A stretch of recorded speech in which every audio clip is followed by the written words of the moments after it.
जय गुरुदेव, जय गुरुदेव, जय गुरुदेव। परम पुरुष गुरुदेव जी, जय गुरुदेव नाम। अलख अगम के पार में स्वामी तुम्हें प्रणाम। सतयुग से तिया जलो महिमा तेरो नाम। विविधि भांति गाए सभी रवि के सौ क्या राम।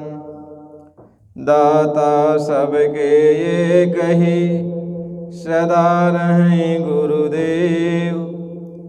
तिनको लाख प्रणाम है सतगुरु जय गुरुदेव। कोटि कोटि करूं वंदना अरब खरब प्रणाम। चरण कमल बिसरू नहीं जय गुरुदेव नाम। परम पूज्य स्वामी जी महाराज, आप सभी प्रेमी भाई बहनों, माता पिता नारी बच्चे बच्चियों, गुरु महाराज जी के चरणों में कोट कोट प्रणाम। आप सब लोग यह सत्संग वचन मालिक की दया कृपा से जो आप सुन रहे हो, आप बड़े ही भाग्यशाली हो कि आपको मालिक के वचन सुनने को मिल रहे हैं। वैसे तो सत्संग संत सद्गुरु ही किया करते हैं, लेकिन जब अपने भक्तों के ऊपर वो दया करते हैं और भक्त उनके वचन को सुनाते हैं तो भी सत्संग के दायरे में आता है। तो सत्संग सुनना चाहिए। भक्तों का सत्संग आपके ऊपर लगे हुए कर्मों के मैल को साफ करता है और मालिक का सत्संग आपकी आत्मा को अपने में मिलाकर परम धाम सचखंड अनामी देश पहुँचा देता है। इसलिए सत्संग जब मिलता है आपको तो आपकी धुलाई होती है। इसलिए सत्संग बराबर सुनना चाहिए। जब भी समय मिले तो सत्संग में समय देना चाहिए।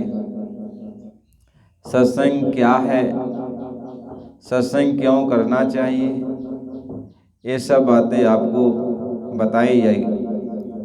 कई सत्संग में बताए गए और सत्संग सुनने से क्या फ़ायदा होता है, महात्माओं के दर्शन से क्या होता है, ये सब बातें आपको बताई गई। महात्मा इस बात को समझाते हैं, इसलिए सत्संग में ज़रूर आओ। कहते हैं रोज़ रोज़ बने तो रोज़ रोज़ आओ, नहीं रोज़ रोज़ कर सकते हो तो दूसरे तीसरे दिन आप सत्संग में आते रहो। दूसरे तीसरे दिन नहीं कर सकते तो हफ्ते में एक बार ज़रूर सत्संग करना चाहिए। हफ्ते में नहीं कर पाए तो 15 दिन में कर लो, 15 दिन में नहीं कर पाए तो महीने दिन में कर लो। करना चाहिए। जब आप सत्संग बराबर करते रहोगे तो आपके ऊपर जो लगी हुई मैल है ये साफ होती रहेगी। और वैसे ज़्यादा दिन का अंतराल करोगे तो मैल ज़्यादा जम जाएगी तो मन मोटा हो जाएगा। मन जब मोटा हो गया तो बुद्धि काम नहीं करेगी, चित्त चंचल हो जाएगा। इसके बाद सोचने विचारने की सारी शक्ति खत्म हो जाएगी। बात बात में लड़ते रहोगे, झगड़ते रहोगे। क्रोध यानी अंधकार आपके सामने छा जाएगा। क्या अच्छा है, क्या बुरा है, क्या करना चाहिए, क्या नहीं करना चाहिए, इसके बारे में आप विचार नहीं कर पाओगे। विवेक ज्ञान का नाश हो जाता है। तो जो भी मन में आता है आप कर बैठते हो, जहाँ मन में आता तहाँ चले जाते हो, तो आपके अंदर कोई विचार नहीं होता। कहते हैं आचारी सब जग बना, विचारी मिला न कोई। और कोटि आचारी बारी एक विचारी जो होए। तो विचार करके चलना ये बहुत कठिन काम है। ये तभी संभव होता है जब आपको सत्संग मिलेगा। और जब सत्संग आप प्रेम से सुनते हो तो मैल साफ हो जाती है, तो आपके अंदर शांति आ जाती है। और जब शांति आ जाएगी तभी आप विचार कर सकते हो। अशांति में कोई विचार नहीं करता है, अशांति में तो घबराहट बेचैनी रहती है। लेकिन जब शांति हो जाती है तो वह विचार करता है अपने बारे में, परमात्मा के बारे में, कैसे आत्मा जागेगी, परमात्मा से कैसे भेंट होगा, समाज के बारे में, घर के बारे में, परिवार के बारे में, सबके बारे में तो वो विचार सही सही करता है, कैसे क्या करना है, कैसे क्या नहीं करना है। लेकिन जब ही मन अशांत हो जाता है तो क्या विचार करेगा कोई? घर का विचार सही से नहीं कर पाता, परिवार कैसे चलाया जाए उसका विचार नहीं सही से कर पाता, तो मन अशांत रहता है। लेकिन सत्संग जब मिलने लगता है तो मैल जब उतर जाती है, साफ हो जाता है, तो मन शांत हो जाता है और तब आप विचार करके कोई काम करते हो, विवेक उसमें आप लगाते हो। अच्छा बुरा क्या है, क्या करना चाहिए, क्या नहीं करना चाहिए, इसके बारे में आप विवेक लगाओगे, ज्ञान करो। तो विवेक का मतलब यह होता है कि पहचान, सत्य असत्य की पहचान। तो हमें करने से क्या सही है, क्या गलत है, तो ये आपके सामने नज़र आने लगता है। महात्मा ये समझाते हैं, इसलिए सत्संग बहुत ज़रूरी है। तो सत्संग सबको करना चाहिए। कहीं भी आपको सत्संग मिलता है महात्माओं का तो वहाँ बैठ जाना चाहिए, 1 घंटे आधे घंटे, जो भी समय आपको रहे। यदि पूरा समय रहे तो पूरा बैठ जाना चाहिए, नहीं समय है तो ज़रूर कुछ न कुछ समय तो ज़रूर सत्संग में देना चाहिए। और सत्संग में जब आप समय दोगे तो कहते हैं 1 घड़ी आधी घड़ी, आधी में पुनियाद, स्वामी संगत साधकी, कटय कोटि अपराध। 1 घंटे आधे घंटे जो भी आप समय दोगे तो उसमें बहुत सारे जो अपराध हैं, मैल हैं, आपके साफ हो जाते हैं। महात्मा ये समझाते हैं, यह संसार में जब कोई भी जीव आता है तो अपने कर्मों को लेकर ही आता है, प्रारब्ध को लेकर ही आता है। वो प्रारब्ध क्या है? आपके पूर्व जन्म के अच्छे बुरे कर्म हैं। अच्छे बुरे कर्म, कुछ तो कर्म आपको नरकों में भुगताए जाते हैं, कुछ 84 में डालकर भुगताए जाते हैं। लेकिन बहुत सारे ऐसे कर्म जो होते हैं वो त्रिकुटी में, संचित कर्मों का जो भंडार है वह जमा कर दिया जाता है। अब संचित कर्मों का भंडार आपके अंदर जमा हो गया है, जैसे बैंक में पैसा जमा हो गया, तो आपको जब दोबारा मानव शरीर मिलता है तो उसी में से कुछ अच्छे कर्म है और कुछ खराब कर्म है, कुछ बुरे कर्म है, ये दोनों को मिलाकर आपके शरीर की रचना की जाती है। अब ज़्यादा यदि अच्छे कर्म हैं तो ज़्यादा आपको सुख मिलेगा इस जीवन में, और ज़्यादा यदि बुरे कर्म हैं तो ज़्यादा दुख मिलेगा इस जीवन में। यानी ये मानव शरीर सुख दुख की एक नदी है। यह सुख दुख की नदी आपका जीवन अंत तक ही चलता रहेगा, कभी सुख कभी दुख, कभी सुख कभी दुख, क्योंकि सुख और दुख पाप और पुण्य से मिलाकर ये मानव शरीर आपको दे दिया गया। तो जब सुख आता है तो आप तो सोचते हो कि यह सुख हमको मिल गया, भगवान की बड़ी कृपा हो गई, बहुत सुख हमको मिला हुआ है। और जब दुख आता है तो आप कहते हो भगवान ने हमारे ऊपर कृपा नहीं किया। तो इसमें भगवान का कोई रोल नहीं है, रोल हमारे कर्मों का है। हमारे कर्म अच्छे बुरे जो जमा हैं उसी में से जब हमको शरीर दिया जाता है तो उसी में से दे दिया जाता है। भगवान का रोल सिर्फ इसमें इतना है कि वो हमारे कर्मों में से अच्छे बुरे कर्म का प्रारब्ध बना देते हैं। प्रारब्ध बना देते हैं कि लो तुम्हारा ही कर्म इतना अच्छा है और इतना बुरा, तो इसमें से हम थोड़ा थोड़ा जो है अच्छा बुरा तुमको दे रहे हैं, जाओ मानव शरीर में इसका भुगतान करोगे। और मानव शरीर में हम तुम्हें स्वतंत्रता दे रहे हैं कि तुम और भी अच्छा बुरा कर सकते हो, चाहे अच्छा करो या बुरा करो। अच्छा बुरा करोगे मानव शरीर में अपनी मर्जी से तो वह भी जमा किया जाएगा, कुछ तो भुगतान कराया जाता है और बहुत सारे कर्म को जमा कर दिया जाता है। महात्मा ये समझाते हैं, जब आप अच्छे बुरे कर्म करने लगोगे जानबूझ करके, तो किसी को मार दिया, काट दिया, सड़ा दिया, बहा दिया, गाली गलौज दे दिया, तो ये बुरे कर्म जो है आप जानबूझ के कर रहे हो, तो ये नए कर्म बन जाते हैं। किसी को पानी पिला दिया, भोजन गिरा दिया, कपड़ा दे दिया, परोपकार कर दिया, तो ये पुण्य कर्म होते हैं जो नए कर्म होते हैं। अब इसमें वो मालिक यदि कुछ आपको दे दे, भुगतान करा दे इस जीवन में कि चलो ये अच्छा किया है तो कुछ दे दे, तो दे देगा, और नहीं यदि इस जन्म में देना चाहता तो ले जाके वो जमा कर देगा। आपको इसका कोई अधिकार नहीं है कि हमने अच्छा किया तो अच्छा फल हमको इसी समय मिल जाएगा। ये तो उस मालिक के अधीन है, वो इस समय देगा कि नहीं देगा, और नहीं देगा तो जाके वह जो संचित कर्मों के भंडार में जमा कर दिया जाता है। अब अगला जन्म जब आपको मिलेगा, कब मिलेगा, उसी में से थोड़ा अच्छा थोड़ा बुरा आपको मिलाकर ये मानव शरीर दे दिया जाता है। मानव शरीर ये सुख दुख की नदियाँ हैं, और जीवन में ये सुख दुख लगा रहेगा। इसमें परमात्मा का कोई रोल नहीं है। जो हम परमात्मा को ये समझते हैं कि परमात्मा ने हमको दुख दिया या परमात्मा ने हमको सुख दिया, नहीं, परमात्मा ने न सुख दिया न हमको दुख दिया। हमारे कर्म ही हमको दुख देते हैं, हमारे कर्म ही हमको सुख देते हैं। महात्मा ये समझाते हैं कि बोए पेड़ बबूल का अम्ब कहाँ ते खाए। यदि हमने बबूल का बीज बोया है तो हमें कांटा ही खाने को मिलेगा, और यदि हमने आम का बीज बोया है तो हमें आम ही खाने को मिलेगा। तो जैसा हमारी करनी है वैसा हमारी भरनी है। इसमें किसी का कोई रोल नहीं होता। हाँ, यह मानव शरीर आपको एक रोल अदा करने के लिए दिया जाता है कि इन अच्छे बुरे कर्मों से यदि निपटारा लेना चाहते हो, इनसे बचना चाहते हो, तो तू भक्ति का मार्ग अपना ले। तुम स्वतंत्र हो, चाहे अच्छे बुरे नए कर्म करने के लिए स्वतंत्र हो, वैसे परमात्मा की भक्ति करके इस शरीर से आज़ाद होने के लिए भी तुम स्वतंत्र हो। परमात्मा का इसमें कोई दखल नहीं है। न को वह किसी को दखल देता है कि तुम भक्ति नहीं करो, न ये दखल नहीं देता हो परमात्मा।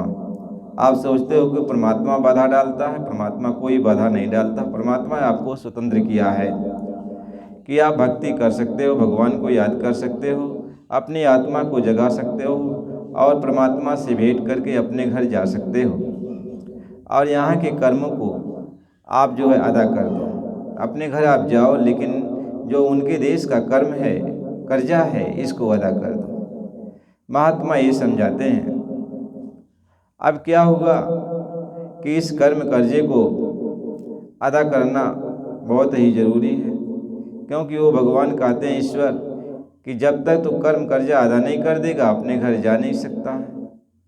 आप भगवान की भक्ति जरूर करोगे अपने घर जाने के लिए, लेकिन वहाँ एक पेचीदा है, रोड़ा है कि भक्ति करोगे अपने घर जाने के लिए, भगवान की खूब भक्ति करोगे, लेकिन अपने घर तब तक आप नहीं जा सकते हो जब तक काल देश के जो कर्म कर्जे हैं, काल भगवान के जो कर्म कर्जे हैं, जो आपने कर्म कर्जा जमा कर रखा है अच्छे बुरे कर्मों का, इसको जब तक आप अदा नहीं कर दोगे, इसका हिसाब किताब का मतलब ये होता, वो भगवान ये कहते हैं कि जिसने तुमको मारा है उसको तुम भी मारोगे, जिसने तुमको काटा है उसको तुम भी काटोगे, जिसको तुमने रुपया पैसा दिया है वह भी तुमको रुपया पैसा देगा। यानी जितना गाली तुमने दूसरे को दिया उतना गाली वह तुमको देगा। इस तरीके से तुम अपने जीवन में कितना अच्छा बुरा कर डाले हो, एक कर्म कर्जा है। जब तक एक दूसरे का कर्म कर्जा एक दूसरा अदा नहीं करेगा तब तक ये ख़त्म नहीं होगा। और इसको अदा करने में एक जन्म में आदमी इतना अच्छा बुरा कर ही डालता है कि उसको कई युग युगांतर बीत जाता है कि उसको जन्म लेकर उसको भोगना भरना।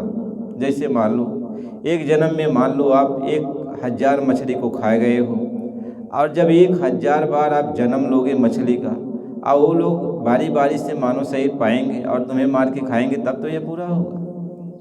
महात्मा ये समझाते तूने कीड़े मकोड़े जो है अपने एक इस जीवन में मानो लाखों कीड़े मकोड़े जो जीव जंतु चल रहे हैं तुमसे दब गए मर गए, तो यदि उतना लाखों जन्म तक तू लाखों बार कीड़े मकोड़े बनेगा और वो आदमी मनुष्य शरीर पाएगा और तब तुमको दबा के मारेगा, तब तो ये बदला होगा। इसलिए ऐसा ही कर्म बनी जाता है कि यह जीव इस जन्म में कौन कहे अनंतों जन्मों तक कर्म कर्जा अदा नहीं कर पाता है, और यहाँ यही विधि का विधान है। तो महात्मा ये समझाते हैं जब तक ये कर्म कर्जा तुम अदा नहीं करोगे, भगवान ये कहते हैं, तब तक तुम अपने देश नहीं जा सकते हो, अपने घर नहीं जा सकते हो। इसलिए महात्मा ये समझाते हैं कि आप कर्म कर्जा कैसे अदा करोगे। भगवान की भक्ति तो आप कर रहे हो, भगवान की भक्ति कर रहे हो, भगवान का नाम जाप कर रहे हो, भगवान को याद कर रहे हो, सुबह शाम प्रार्थना कर रहे हो, साधन भजन सब कुछ कर रहे हो, ये अच्छे कर्म है। भगवान की भक्ति कर रहे हो छूटने के लिए तो अच्छे कर्म है। भगवान खुश है, खुश है। आप उससे कहोगे, भगवान से कहोगे कि आप जो है हमें पार कर दो, तो भगवान कहेगा पार तो कर देंगे, लेकिन जो पिछले जन्म में तुमने अच्छे बुरे कर डाले हो इसको तुम्हें भोगना होगा, इसको भोगना होगा। इसीलिए भगवान की तपस्या जब लोगों ने किया और भगवान प्रकट हुआ, भगवान जब प्रकट हुआ तो भगवान ने कहा कि तुम्हें चाहिए क्या। जब किसी ने आवागमन से छुटकारा पाने की बात कही तो भगवान ने कहा कि तुम जिस मनोकामना को लेकर के तपस्या कर रहे थे पहले उस मनोकामना को तुम पूरा कर लो, तो फिर बाद में देखा जाएगा। तो महात्मा ये समझाते हैं, भगवान ये जानते हैं कि ये भक्त जो भी अच्छा बुरा कर चुका है उसको तो भोगना भरना है। देखो, यदि आपको भरोसा नहीं होता तो आप ये जानते हो न, वैकुंठ लोक के द्वारपाल जय विजय थे। जब सनक सनंदन सनत कुमार ये चारों ब्रह्मर्षि और वैकुंठ धाम जाने लगे तो रास्ते में द्वारपाल द्वार पर ही ये जय विजय नाम के द्वारपाल रोक दी और कहें कि आप अंदर अभी नहीं जा सकते हो, भगवान शयन कर रहे हैं। अब इनको भी, जो हमेशा शांत स्वभाव के रहने वाले, इनको भी क्रोध आ गया कि देखो भगवान के वैकुंठ धाम में ये हमको जाने नहीं दे रहे हैं, यहाँ तक ये स्वतंत्रता का हनन हो रहा है। उन्होंने श्राप दे दिया कि तुम मनुष्य की तरह ये बर्ताव कर रहे हो तो जाओ, मानव शरीर तुमको मिलेगा, मृत लोक में जाओ, मानव शरीर तुमको मिलेगा और तुम वहाँ निशाचर बन जाओ।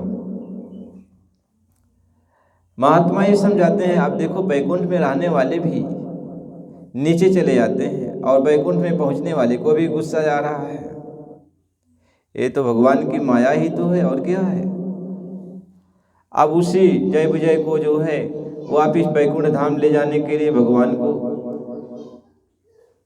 अब जो है कई अवतार धारण करना पड़ा, कई अवतार धारण करना पड़ा। एक बार भगवान उनको जो है, जब हिरण्यकश्यप हिरणाज के रूप में वो थे तो नरसिंह है, नरसिंह का रूप धारण किया और बाराह का रूप धारण किया तो हिरणाज हिरण्यकश्यप का वध किया। फिर दोबारा त्रेता युग में जो है रावण कुंभकर्ण बन के आए तो भगवान राम का अवतार धारण किए, तब उसका वध किए। अब इसके बाद द्वापर युग में कंस और शिशुपाल बन करके आया तो भगवान ने कृष्ण का रूप धारण करके तब उसका वध किए। तो अपने भक्त को अपने धाम ले जाने के लिए भगवान ने क्या लीला रची,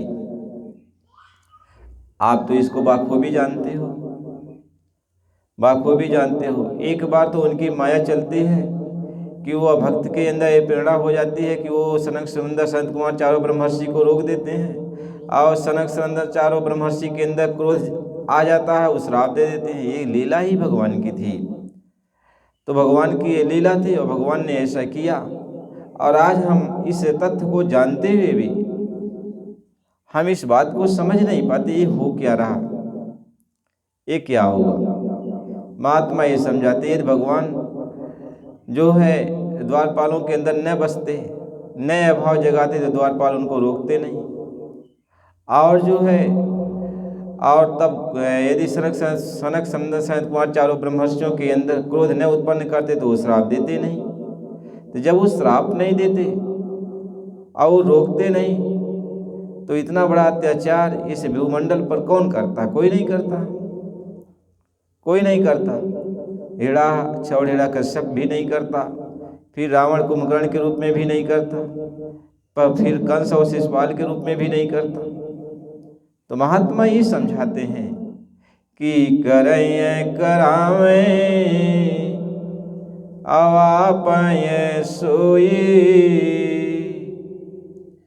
औ मारा में गति लखै न कोई। कहते यहाँ जो लीला है, लीला जो यहाँ रची गई, ये करने कराने वाले वो मालिक ही है, वो ईश्वर ही है, वो मालिक ही है। वह त्रिलोकीनाथ ही है जिन्होंने अपनी माया के द्वारा उन्होंने यह लीला किया और लीला करके यहाँ एक इतिहास कायम किया कि लोग मेरी इस लीला को देखेंगे कि भक्ति कैसे की जाती है, भक्ति लोग कैसे करते हैं और भक्ति का विरोध लोग कैसे करते हैं और अपने भक्त को भगवान कैसे बचाते हैं। महात्मा ये समझाते हैं कि वो मालिक ही, वह ईश्वर ही अपने ही अंश यानी अपने ही द्वारपाल को भेजा, हिरण्यकश्यप बनाया और अपने ही अंश को प्रहलाद का रूप धारण किया और प्रहलाद भक्ति का टेक कर दिया और हिरण्यकश्यप ये जो है भक्ति का विरोध करने लगे और भक्ति का विरोध करने लगे हिरण्यकश्यप और प्रहलाद भक्ति की तरफ चलने लगा। अब दोनों में विवाद उत्पन्न हो गया पुत्र और पिता के अंदर। यहाँ यह स्थापित करने के लिए भक्ति की रक्षा करने वाला भगवान स्वयं आता है। तो भगवान ने नरसिंह का रूप धारण करके प्रहलाद को बचाया और हिरण्यकश्यप को मारा। हिरण्य को दोबारा रूप धारण करके मारे और हिरण्यकश्यप को नरसिंह रूप धारण करके मारे।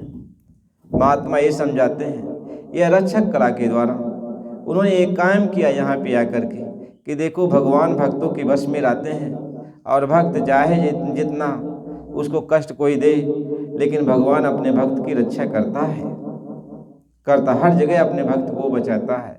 यह यहाँ कायम करने के लिए भगवान ने ऐसा किया।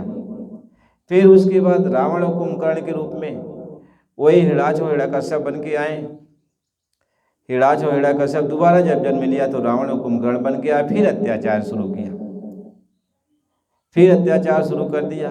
फिर उसको मारने के लिए भगवान राम का अवतार धारण कर लिए और उसको मारे। यह इतिहास कायम करवाया कि भगवान भक्तों की रक्षा करते हैं और भगवान अपने भक्तों की हमेशा संभाल करते हैं।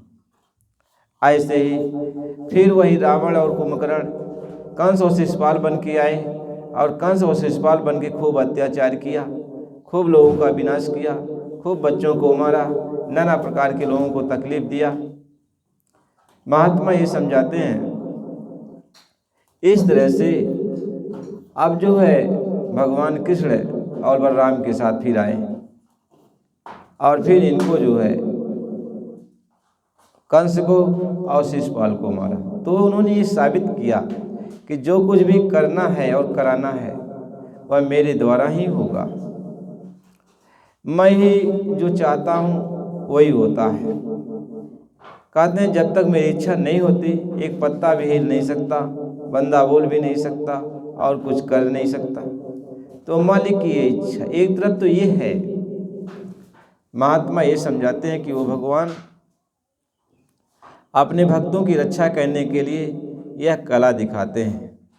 उनका यह एक कला है, उनकी यह एक लीला है जिसकी लीला का गुणगान यहाँ पे भक्त करते रहते हैं। इसलिए महात्मा समझाते हैं कि आप ही कंस आप जसुनंदन, आप ही कंस मच्छ हुए बावन,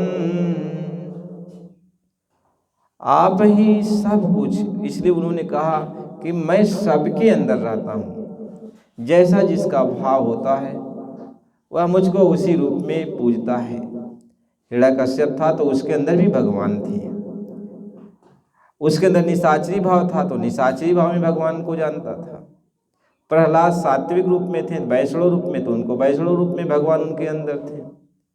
महात्मा ये समझाते हैं कि भगवान वो जो हैं त्रिलोकीनाथ वो सबके हृदय में रहते हैं, सबके पास रहते हैं और सबकी बात को सुनते रहते हैं। इसलिए वो ये कहते हैं कि जो मुझको जैसे भजता है मैं भी उसको वैसे ही भजता हूँ। भगवान ये कहते हैं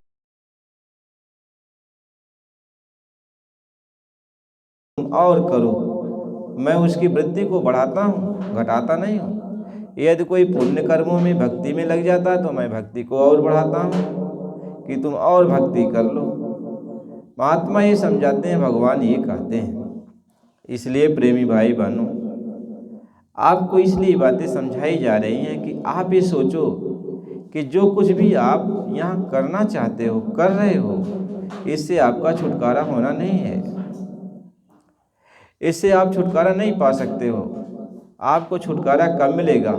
जब आपके ऊपर जो कर्म है, पाप और पुण्य के जो प्रारब्ध कर्म है और जो संचित कर्म है और जो नए कर्म आप बना रहे हो, जब इन सारे कर्मों को साफ कर दिया जाएगा, यानी ख़त्म कर दिया जाएगा, जब तुम्हारे पास कोई कर्म नहीं रहेगा, तभी आप अपने घर जा सकते हो। अब महात्मा ये समझाते हैं, अब कोई ऐसा यहाँ विधान नहीं है कि आपके कर्मों को साफ कर दिया जाए।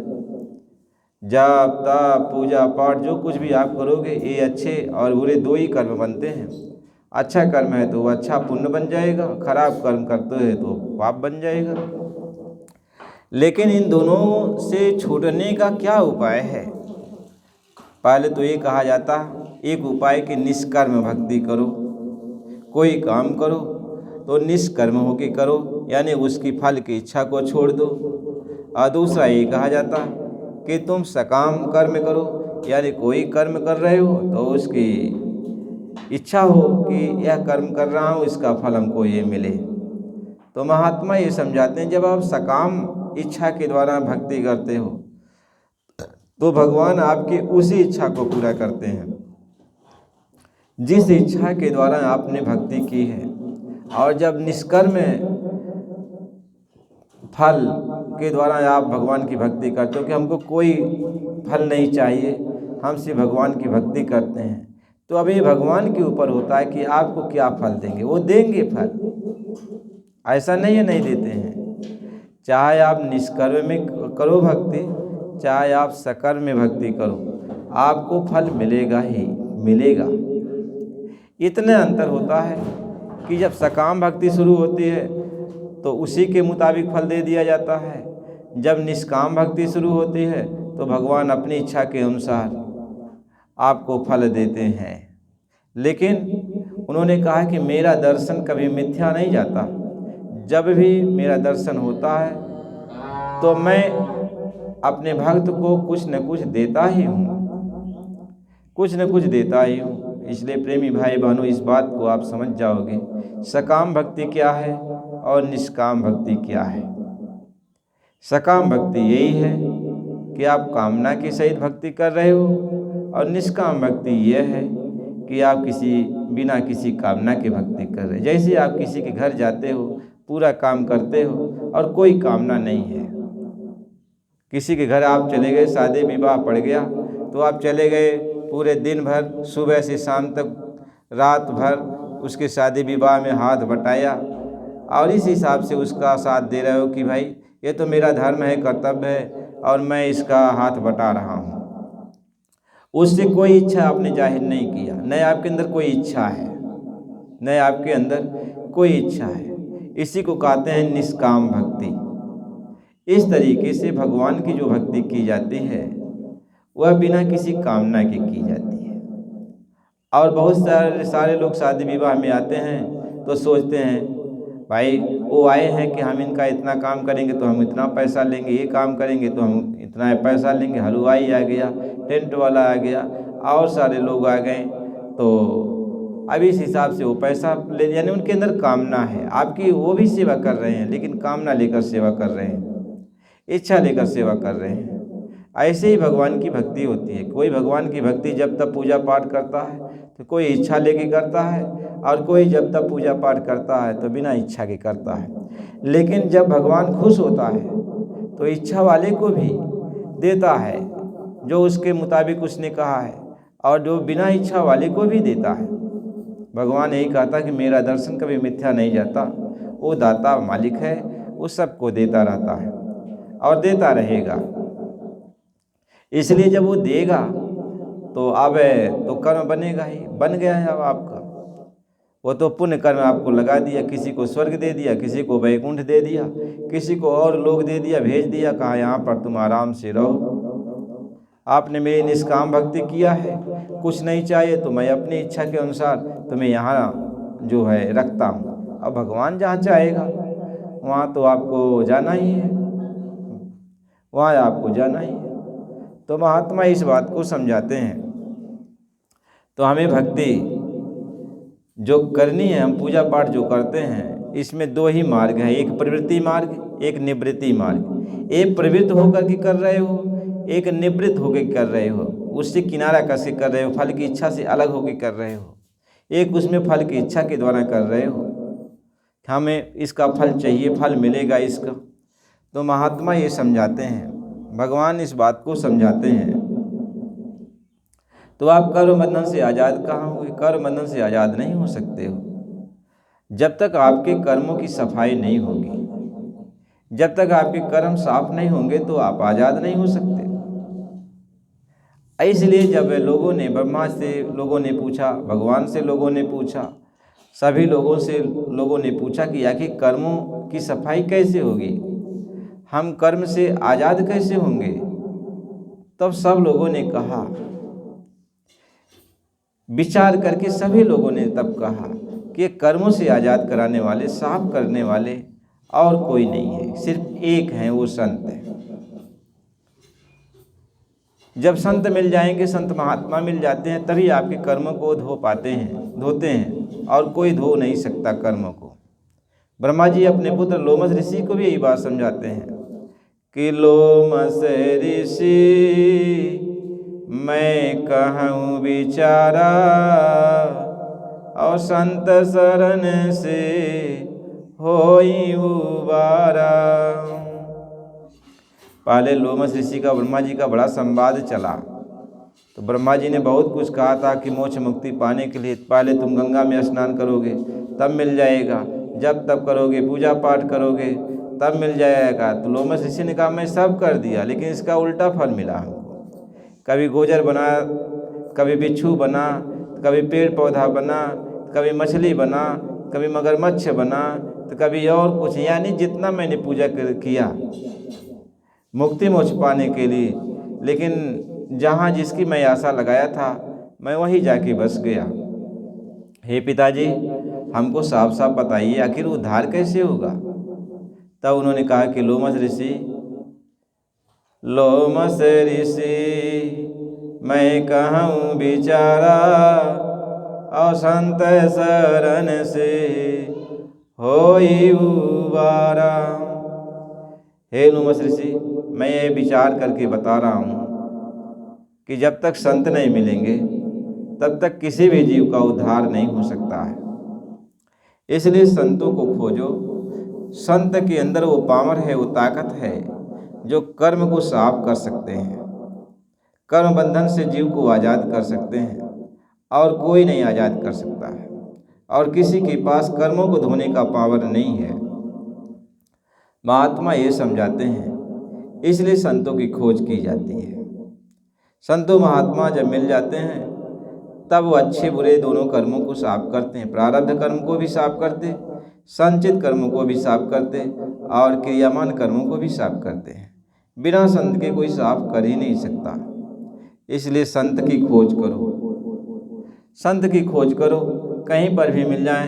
ये मानव सहित जीवन का मूल उद्देश्य यही होता है कि संतों को खोजो, महात्माओं को खोजो। और जब संत सद्गुरु आपको मिल जाते हैं तो अपने आप को उनके हवाले कर दो और कह दो कि हमें इस भवबंधन से छुटकारा दिला दीजिए। हम भवबंधन से पार होना चाहते हैं, अब इस जन्म मरण के चक्कर से पार होना चाहते हैं, हमको आज़ाद कर दो, जन्म मरण के बंधन से हमको आज़ाद कर दो। अब उनकी आप सेवा करोगे, भक्ति करोगे, और जब संत खुश हो जाते हैं तो महात्मा ये समझाते हैं कि गुरु का खुश होना है भारी, और सत्य पुरुष निज कृपा धारी। कहते महात्माओं का खुश होना बहुत बड़ी बात है। यदि वो खुश हो गए, आपके ऊपर उन्होंने नज़र कर दी, मेहर कर दी, हाथ रख दिया, आपको रास्ता बता दिया, तो जान लो अब आपका भवसागर से पार होना यानी जन्म मरण का बंधन आपका कट गया। आप फिर न जन्म ले सकते हो, न फिर आप मर सकते हो। ये जन्म मरण आवागमन का जो चक्कर है समाप्त। यानी जो भी आपके ऊपर कर्म लदे हुए हैं, संचित कर्म, क्रियामान कर्म और प्रारब्ध कर्म, तो ये सब धीरे धीरे साफ हो जाते हैं। प्रारब्ध कर्म को महात्मा छेड़ते नहीं हैं, क्योंकि प्रारब्ध कर्मों के बल पर ही ये शरीर रहता है। यदि प्रारब्ध कर्मों को साफ कर दें तो शरीर छूट जाएगा, लेकिन प्रारब्ध कर्मों को छेड़ते नहीं हैं। लेकिन उसमें जो बुरा कर्म होता है प्रारब्ध कर्मों के द्वारा, जैसे आपको बड़ा दुख उठाना पड़ रहा है तो उसमें वो हाथ बटा देते हैं, यानी उसका 12 आना भाग अपने ऊपर ले करके उस दुख को सहते हैं और 4 आना आपको भुगतान करने के लिए छोड़ देते हैं। और पुण्य कर्मों को तो आपके ही पास रहता है, पुण्य में आपको सुख मिलता है तो आप उतना सुखी रहते हो, मानो जीवन में आप सुखी रहते हो। तो महात्मा ये समझाते हैं, इस तरीके से जब महात्मा मिल जाते हैं तो आप कर्मों से आज़ाद हो सकते हो। इसलिए शरीर पाने का उद्देश्य यही है कि आपको संतों महात्माओं की खोज करनी चाहिए, सद्गुरु की खोज करनी चाहिए कि जो आपको जो है इस कर्म बंधन से आज़ाद करा सके, जो भव बंधन से आज़ाद करा सके, जो लेन देन का यह बर्ताव है, यही लेन देन कर्जा है, इसको जो अदा करा सके। ऐसे संत सद्गुरु की खोज करो। तो मिलना तो बड़ा कठिन है, कहीं मिलना जग में कठिन है, मिलना जग में कठिन है, और मिले बिछुड़ो जन कोय, बिछुड़े सज्जन ते ही मिले जिन माथे मनि होय। कहते मिलना तो बड़ा कठिन है, लेकिन खोज करोगे तो मालिक की दया कृपा हो जाएगी, मिल जाएंगे। लेकिन जब एक बार मिल जाओ तो फिर छोड़ना मत। एक बार जब महात्मा फिर मिल जाते हैं तो फिर उनको छोड़ना मत। महापुरुष इसी बात को समझाते हैं। देखो इस संसार में का उदाहरण आप ले लो, मित्रता तो बहुत बड़ी बात होती है। भगवान कृष्ण और सुदामा की मित्रता का हाल सबने जाना कि सुदामा और भगवान कृष्ण दोनों एक ही साथ पढ़ रहे थे। महात्मा ये समझा रहे हैं संदीपन ऋषि के आश्रम में, दोनों वहीं अपनी मित्रता किए कि चलो हम दोनों मित्र बन जाते हैं। दोनों ने वहाँ कसम खाई कि हम आपका साथ नहीं छोड़ेंगे। भगवान ने कहा मैं आपका साथ नहीं छोड़ूंगा। मित्रता हो गई, भगवान तो द्वारिकाधीश बन गए, लेकिन ये बेचारे एक गरीब ब्राह्मण भीख मांग मांग कर गुजारा करते थे। लेकिन मित्रता तो मित्रता होती है, मित्रता में छोटे बड़े का भान नहीं होता, कौन छोटा कौन बड़ा है, कौन ऊंची जात का है कौन नीची जात का है, कौन क्या है। मित्रता तो मित्रता होती है। नाना प्रकार का कष्ट सुदामा सहते गए, लेकिन कभी भगवान कृष्ण के पास नहीं गए कि अपने दुख दर्द को ख़त्म करने के लिए। अब आज हम लोग अपने मित्र को देखते हैं कि ये अच्छा धनी मानी है तो जाके उससे रोज़ मांगते रहते हैं कि भाई देखो मुझे ये परेशानी है, मुझे ये परेशानी है, और जो है हमारी परेशानी दूर कर दो मित्र। ऐसा हम कहते रहते हैं। लेकिन सुदामा ने कहा नहीं, ओ नहीं कहा, उन्होंने कहा मेरा ये काम नहीं है। मालिक की इच्छा पर वो रहते थे। ऐसे कई दिन, एक दिन उनके घर में कुछ नहीं था, भीख मांगने के लिए भी कई जगह गए लेकिन नहीं कुछ मिला। तो 1-2 दिन 3 दिन 4 दिन ऐसे अपने भी उपवास रह गए और उनकी पत्नी उपवास और बाल बच्चे भी उपवास करते रह गए। महात्मा ये समझाते हैं, अब उनकी पत्नी ने उनसे कहा कि हम सुने कि आपके मित्र भगवान हैं, कृष्ण हैं, द्वारिकाधीश हैं, तो क्यों नहीं जाते हो। तो वो कहें कि हम उनसे कुछ मांगेंगे नहीं, द्वारिकाधीश हैं लेकिन हम कुछ मांगेंगे नहीं। मित्र तो हमारे हैं ही, लेकिन हम उनसे कुछ मांगेंगे नहीं। महात्मा ये समझाते हैं, लेकिन ये तुम कहते हो जाने के लिए, भेंट करने के लिए, तो हम दर्शन तो कर ही आएंगे अपने मित्र का। तो चले गए और जब द्वारिका में पहुँचे तो द्वारपाल से कहा कि जा करके द्वारिकाधीश से कह दो कि आपका मित्र सुदामा आया है आपसे मिलने के लिए। देखो भगवान के सुदामा की मित्रता या दुनिया को या संसार वालों को यह समझाने के लिए है कि यदि मित्रता की जाए तो उसको निभाना चाहिए और छोटी मोटी बात पर ध्यान नहीं देना चाहिए कि छोटी छोटी बातों को पर मित्रता को तोड़ देना चाहिए। मित्रता यदि निभाना है तो निभा लेना चाहिए। दुख सुख तो सबके ऊपर आते जाते हैं, कमी बेसी तो एक दूसरे में लगी रहती है, लेकिन जब मित्रता किया तो उसको निभाना चाहिए। यही उनके कहने का अभिप्राय है। इसलिए उन्होंने इसका एक नींव डाली कि मित्रता कैसी होनी चाहिए। तो द्वारपाल ने कहा कि आखिर आप आए कहीं, रास्ता तो आप नहीं भटक गए, यहाँ चले आए? कहे नहीं, हम द्वारकाधीश से मिलने के लिए आए हैं। तो द्वारपाल से कहें कि जाके कह दो कि आपका मित्र सुदामा आया है। महात्मा ये समझाते हैं।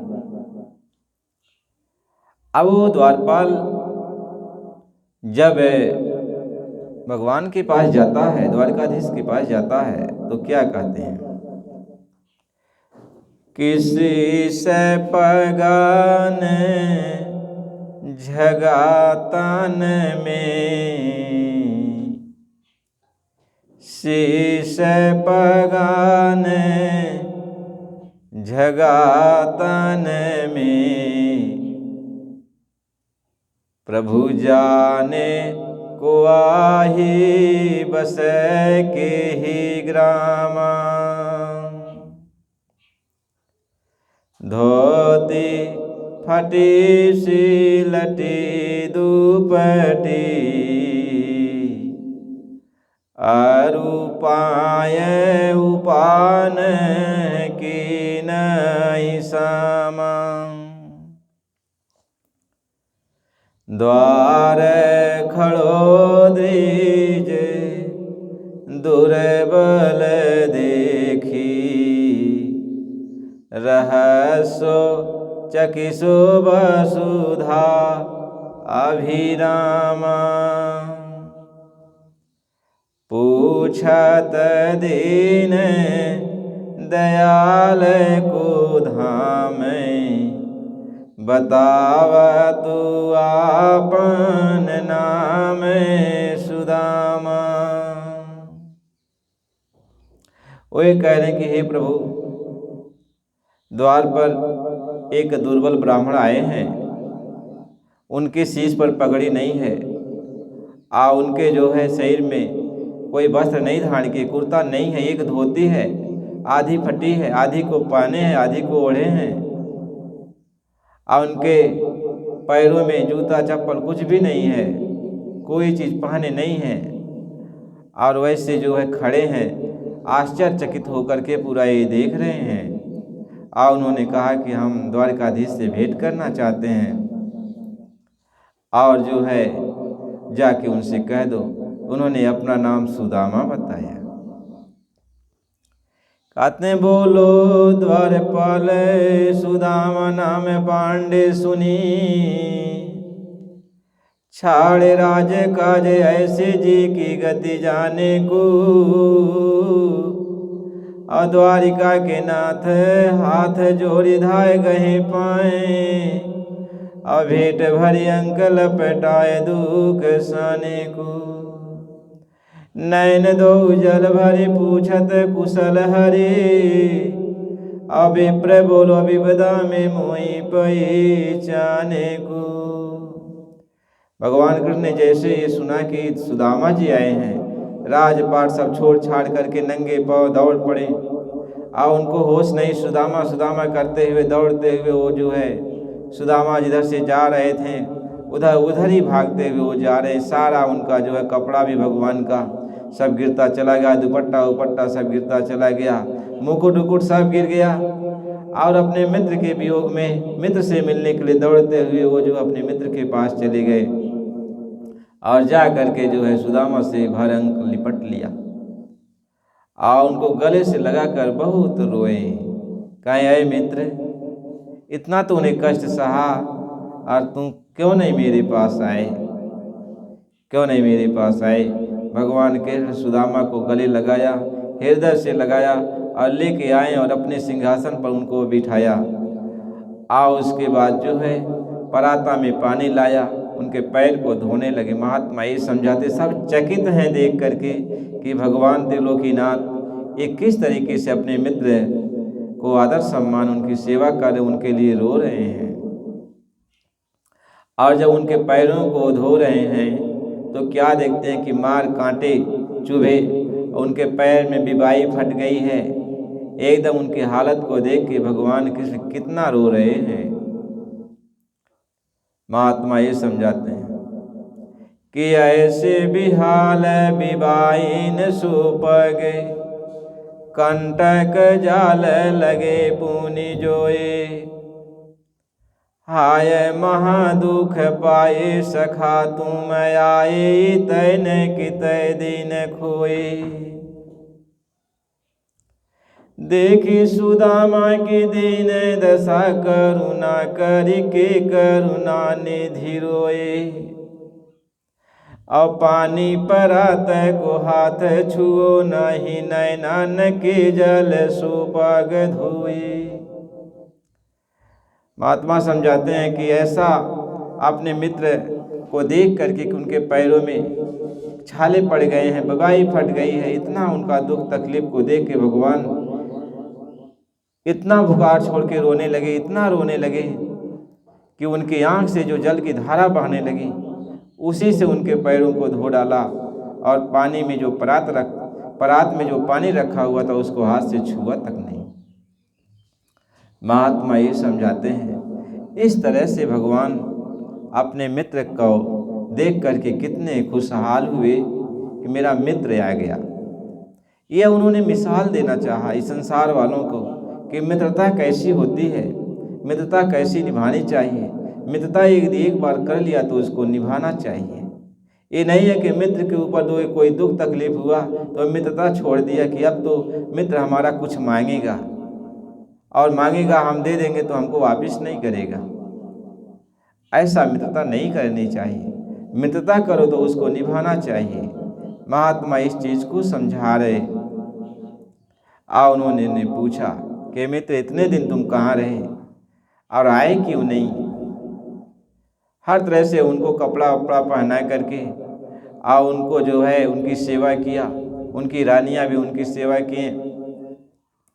और जब बातचीत चलने लगी तो उन्होंने कहा कि ये मित्र बताओ, शादी विवाह भी कर डाला फिर भी नहीं बुलाया, और तुम्हारे बच्चे भी हुए फिर भी नहीं बुलाया। तुम कहाँ भूल गए थे, क्यों नहीं मुझको याद किया। अच्छा यहाँ पे आए हो तो मेरी भाभी ने मुझको कुछ दिया कि नहीं दिया। तो सुदामा जी सोच रहे थे कि मैं कैसे क्या दूँ, कैसे बताऊँ कि 3 मुट्ठी चावल है और वह भी टूटा हुआ चावल है और वो पोटले में वो कांख में दाब के रखे हुए। और जब भगवान कृष्ण मांग रहे हैं कि कुछ दिया कि नहीं दिया है तो सकुचा रहे हैं। महात्मा ये समझा रहे हैं जब भगवान कृष्ण ने सुदामा से कहा कि भाभी ने हमें जो कुछ दिया है हमको दे दो, लेकिन वो नहीं दे रहे हैं और अपने कांख को दबा रहे हैं कि ताकि वो देख न ले। महात्मा ये समझाते हैं कि पोटली कांख में चापी रहे तब बोलत नहीं सुधार सबीने, और पाछिली बार यजो न तजो तुम भाभी के ऐसे ही तंदुल कीने। कहें कि देखो सुदामा तुम्हारी पहली वाली बानी गई नहीं जब गुरु माता ने चना दिया था हम दोनों को खाने के लिए, और तुम जो है पेड़ पे चढ़ के सारा चना खा गए। और हमने पूछा क्या कटकट हो रहा, तुम कह रहे हो ठंडी लग रही है, दांत कटकटा रहा है, और तुम ऐसा काम किए। और आज फिर हमारी भाभी ने हमको कुछ दिया तो उसको भी चोरी कर रहे हो, कांख में दबा करके उसको खींच लिया और देखा कि चावल है तो 1 मुट्ठी चावल खाया, 1 लोग दिया, फिर दोबारा खाया, दूसरा लोग दिया, और तीसरा जैसे खाने के लिए जा रहे थे रुक्मणी ने हाथ पकड़ लिया, कहा अब रहने दीजिए। तो महात्मा ये समझाते हैं मित्र होता है जो समर्पण का नाम होता है। एक दूसरे से जब मित्रता हो जाती है तो एक दूसरे को अपना समझ लेता है और उसके दुख सुख में वो भागी हो जाता है। महात्मा ये समझाते भगवान के यही सिखाना चाहते हैं कि दुनिया वालों यदि मित्रता करो तो उसको निभाओ, निभाना चाहिए। ऐ नहीं है कि स्वार्थ में आकर मित्रता बना लिया, जब स्वार्थ नहीं पूरा हुआ तो फिर मित्रता कम कर दिया, बंद कर दिया। नहीं, ऐसा नहीं करना चाहिए। भगवान की भक्ति बहुत ही निराली होती है और भक्त को भगवान की भक्ति करने के पहले सोचना चाहिए कि हम भक्ति के मार्ग पर तो चल रहे हैं, तो हमें चलना कैसे है। तो यह जो है तुम महात्माओं के सत्संग में जब आप जाओगे तब ये मालूम पड़ेगा कि हमें भक्ति कैसे करनी है, क्यों करनी है, क्या करने के लिए करनी है। महात्मा ये समझाते हैं कि जो समझ के चलता है, समझा की गति और है, अनसमझा की और समझा साहेब से मिले अनसमझा जम की लोट। बिना समझे यदि भक्ति कर रहे हो तो कभी भी लूट लिए जाओगे, क्योंकि आपको पता नहीं मैं भक्ति क्यों कर रहा हूँ। और यदि समझ के भक्ति करोगे तो आप रास्ते के संकटों से बचते जाओगे, लुभावनी चीज़ों से बच जाओगे। इसलिए महात्मा समझाते हैं कि भक्ति करने के पहले आपको सत्संग खूब सुनना चाहिए, महात्माओं के सत्संग को सुनना चाहिए। जब महात्मा के सत्संग आपको मिलने लगे तो रोज़ रोज़ जाके सुनो, अब इससे आपके तन मन की मैल साफ हो जाएगी। और यहाँ पे जो दुख और सुख आते हैं ये अपने कर्मों के अनुसार ही आते हैं, और दुख और सुख जब तक एक कर्म है तब तक दुख सुख आते रहेंगे। नए कर्म आप कर सकते हो, लेकिन जो नया कर्म आप कर रहे हो वह कर्म का फल इस जन्म में आपको मिलेगा कि नहीं मिलेगा यह भगवान के ऊपर छोड़ दो, क्योंकि आपके सोचने से नहीं मिलेगा। आप तो कर्म कर रहे हो, कहते कर्मेष्वाधिकारेस्तु मा फलेषु कदाचन। सिर्फ आप कर्म कर सकते हो, और वह कर्म करने का फल आपको इस जन्म में मिलेगा कि नहीं मिलेगा इसको आप नहीं कह सकते हो कि मिलेगा, क्योंकि वह मालिक के हाथ में है। उसकी दया होगी तो दे देगा, नहीं इस समय देगा तो फिर उसको रख देगा, फिर अगले जन्म की तैयारी होगी उसमें देगा। इसलिए आप कर्म करो, लेकिन अच्छा कर्म करो, अच्छा कर्म करो। इसलिए प्रेमी भाई बहनों, मालिक की दया कृपा है, आप जो सत्संग सुन रहे हो तो आप नए हो तो चैनल को सब्सक्राइब कर दो और कमेंट करो, और पुराने भाई बहन हो तो इसको सुनो, बराबर सुनते रहो और लाइक करो, कमेंट करो और अपना समझते रहो, प्रेम प्यार अपना देते रहो। जय गुरुदेव।